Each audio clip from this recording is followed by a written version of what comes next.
तर चौथ्या षटकाची सुरुवात गोलंदाजी मध्ये झालंय परिवर्तन. सांघिक चौथं आपल्या कोट्यातील पहिलं शतक घेऊन Nagesh Karpe.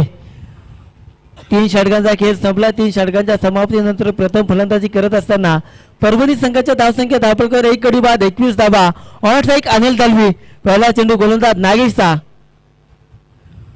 Over the wicket यावेळेस ऑफ साईडला कट करायचा होता. चेंडूनी बॅटचं काही समीकरण नाही. निर्धाव चेंडूची वेळ सांगत चांगली गोलंदाजी. पहिल्या चेंडूवरती अगदी बांधून ठेवलंय फलंदाज अनिल दलवीला. खरं जर पाहायला गेला तर पुढचा चेंडू गोलंदाज नागेश सज्ज. या वेळेस प्रतिम असा चेंडू टप्पा पडल्यानंतर चेंडू खाली राहिला. चेंडूनी बॅटचं काही समीकरण नाही. सलग दुसरा चेंडू निर्धाव फेकण्यामध्ये यश आलंय गोलंदाज नागेशला.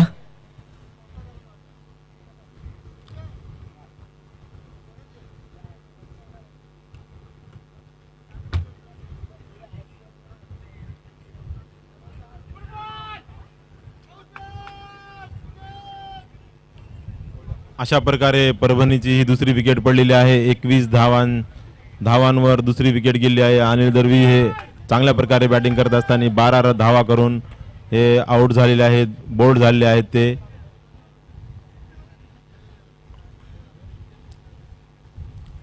आतापर्यंत या षटकामध्ये एकही धाव गेलेली नाही आणि विकेट घेतलेली आहे.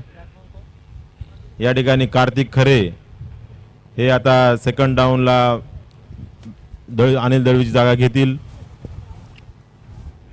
वास्तविक पाहता कार्तिक खरे हे परभणी संघाचे विकेट कीपर आहेत. त्यांच्या नावावर पण बरेच रेकॉर्ड आहेत. चांगल्या प्रकारे बॅटिंग करतात. विकेट किपरिंगमध्ये त्यांच्या नावावर चांगले रेकॉर्ड आहेत. बघूयात आज परभणीच्या संघाला कुठपर्यंत घेऊन जातात. निश्चितच, कारण की परभणीमध्ये खेळला जाणारा क्रिकेट आणि आज या उरण तालुक्यामध्ये खेळला, कारण की प्रत्येक वेळी आपल्याला तेच खेळाडू भेटत नसतात सर.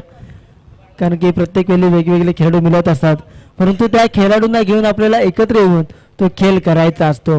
यावेळेसचा चेंडू आला डॉट, कुठल्याही प्रकारची रन्स मिळणार नाही. अप्रतिम गोलंदाजी नागेशची. 4 चेंडू फेकले, 4 चेंडूमध्ये एक सफलता मिळवली. आतापर्यंत कुठल्याही प्रकारची रन्स खर्च केलेले नाहीये.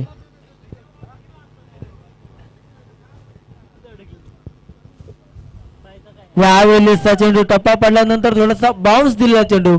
चेंडूने बॅटचं समीकरण नाही. वारंवार या चुक्या परभणी संघाला कुठेतरी दुसऱ्या सत्रामध्ये महागात पडतील की काय हे देखील आता पाहायला लागेल. या षटकातील उर्वरित शेवटचा चेंडू शिल्लक असेल गोलंदाज नागेशचा. सलग 5 चेंडू निर्धाव फेकलेत. आजच्या दिवसातील दुसरं मिडल षटक येईल का नागेशच्या गोलंदाजीतून? Last ball. येस, जोरदार डायलॉग वाजवायचे आहेत नागेशसाठी, कारण की नागेशने फेकलंय या सामन्यामध्ये निर्धाव षटक. अप्रतिम गोलंदाजी पाहायला मिळाली गोलंदाज नागेशची. दुसऱ्या षटकामध्ये धावा होत्या त्या म्हणजे 21 आणि तिसऱ्या षटकामध्ये देखील धावा आढळल्यात त्या म्हणजे 21. भन्नाट गोलंदाजी पाहायला मिळाली गोलंदाज नागेशची. विकेट मेडन षटक टाकलेले आहे नागेशनी. नागेशचं अभिनंदन. छान प्रकारे त्यांनी गोलंदाजी केली आहे.